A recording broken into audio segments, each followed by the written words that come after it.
Let's bring up John Reed, everybody.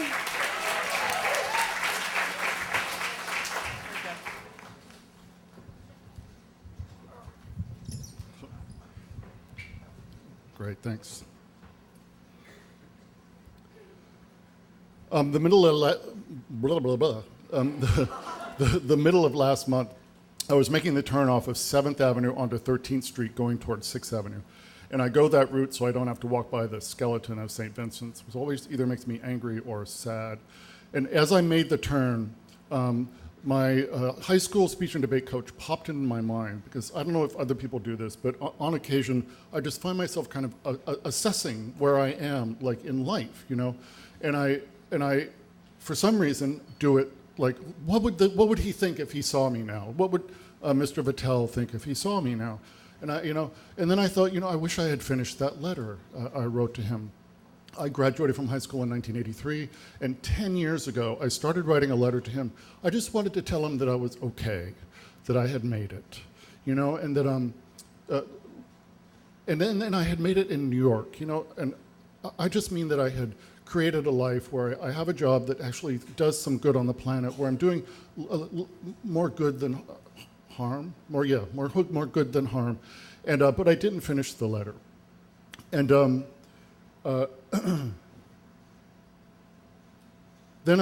then 2 days later I got a text from a friend of mine from high school, and it said, "Vattel is dead," and I texted back, "When did he pass away?" And he said, 2 days ago. Now I don't believe any kind of woo-woo stuff about that. But it's just that he was so on my mind. And the reason being that I met him at a very, very intense time in my life when between my freshman year of high school and my sophomore year of high school, up until the end of my freshman year, I'd had a really difficult time. I was a fat kid, lived in a very wealthy part of the country in Santa Barbara and Newport Beach both. We were very poor. And I was bullied a lot, but also extremely dark things were happening at home. So there was no safe place for me. I was the kid that wore my winter coat all through, well into summer, just to don't see me, please don't see me, don't, That's who I was. But when at the end of my freshman year, my parents split up, and that solved a lot of my problems when he left. But we moved to Bakersfield, which I don't know if anybody knows. Whoa, oof, da. It's in the middle of the desert, in the middle of California. It's the Western Bible Belt and the Western Nashville. It's built on oil and agriculture. They literally have dust storms. I mean, it's that place, and it's intense. But when we moved there, I got very, very sick and lost a ton of weight and had a growth spurt. And I'm beginning this new school, and all that bullying stuff, all that stuff that I left behind, and I'm in this new place, and in a very real way. I was lost, but I was lost because everything was just so unfamiliar, but it was very exciting because I was standing right on the edge of the unknown. I mean, I didn't know what was going to happen. And that's when I met Mr. Vattel. Why I joined the speech and debate team, I have no idea. I mean, I stood out like a whore in a nunnery in this place. I mean, I really did. I mean, I was in the corner. I wanted to disappear, but I was in this class. I had signed up for this class. And this guy saw it. He saw this in me, that this kid is here for some reason. And at the end of my sophomore year, he gave me 2 books, Atlas Shrugged and The Culture of Narcissism, which I don't know if you know. Culture of Narcissism is about people who pathologically have no sense of self, and Atlas Shrugged is about people who have way too much sense of self, who are just like, this is mine, I'm going to take it, autonomy. So he really was insightful. He saw what, I needed.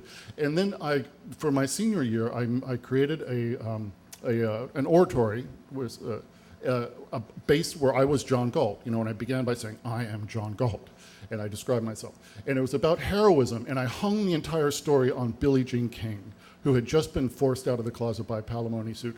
Now, in the Western Bible Belt, this was intense, dangerous stuff to be doing, but he was like, do it, go for it. He let us take chances. He was a very strange man. He he was like this all the time. And he had very skinny, and he had those kind of glasses that were somewhere between glasses and sunglasses, and you could never quite see his eye. And when we went on like overnight trips, you know, we would like have conversations like, I think he's a heroin addict, I think he's gay, I think he's straight. You know, everybody had all these, and there was all these rumors about him, but he never tried to, you know, quell them. But in order to study for these or to get prepared for these competitions, you'd be in his class alone after school. And I mean, sometimes 8, 9 o'clock, this guy would stay in class with me. And he'd sit there, and you'd be doing your oratory, 8 minutes up there. He'd take a tea bag and then hold it up and drop it and go, poof, you know, or he'd tap his pencil, or he'd look around like he was just so fucking bored with what you're saying, or he'd blow his nose with one hand. I mean, I didn't know people could blow their nose. My family is all two-handed nose blowers. And but this is what he did, and this guy took this little podunk school from Bakersfield, California, to nationals many, many times. So we were competing against Exeter, you know.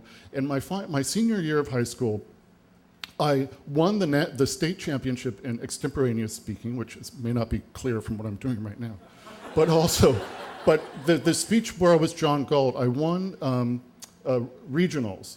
And when he announced it, it was the first time I had seen him really kind of just break character. He said, John won this with picket fence, which meant that every single judge, all 30 judges I'd seen that day, had given me first place. And he was so proud.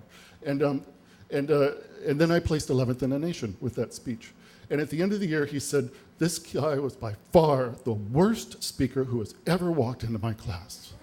And he is by far the best speaker who is leaving it. And I'm here to say that two things. You know, I wish he could see that I'm here in front of a group of people who don't know me from Adam. You know, and I wish I had sent that letter. It's all it would need to say. All it would have to say was, thank you, Mr. Vattel. Thank you, Mr. Vattel.